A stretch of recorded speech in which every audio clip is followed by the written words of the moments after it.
Wait, who did you say you were following?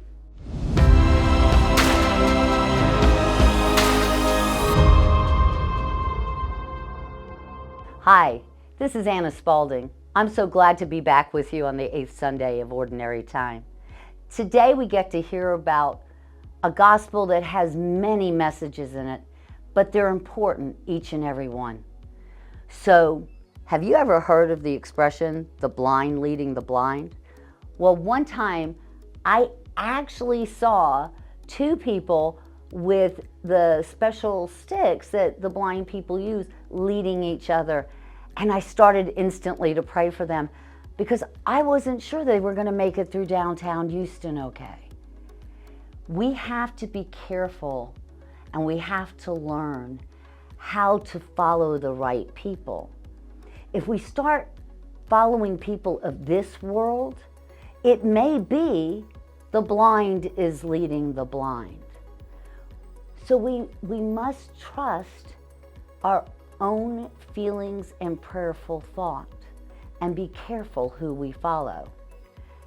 We need to learn from what we want to become. If we want to become more like Christ, we have to learn from Christ. Now, back in biblical time, they didn't have the cell phones. Nobody looked up everything on TikTok or X or Facebook, and there was no Google search engine.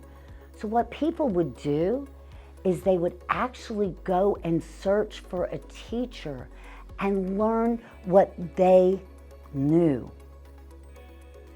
We also have to be careful of our own blind spots. And yes, our blind spots are our sins, right? And we can kind of ignore them and live with them because they're ours and we're comfortable with that. But we notice other people's sins. We get to notice the splinter in their eye while ignoring the beam in ours because their sins aren't as comfortable for us and we become critical. Another thing we have to watch for is we have to make sure we go where our heart leads us. Now, how do you do that?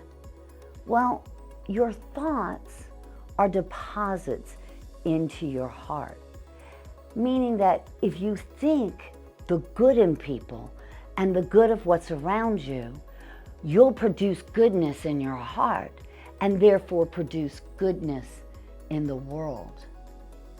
Jesus also is teaching us how to be disciples.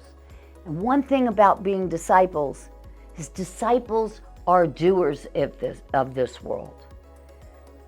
Faith is demonstrated in deeds. Now, those deeds aren't going to get us into heaven. Grace gets us into heaven, and that's given to us by Jesus.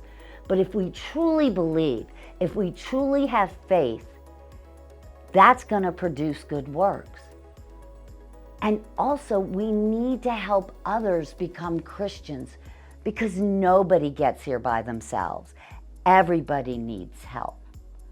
One of the greatest thoughts that my parents gave me is become who you want your spouse to become, your children to become.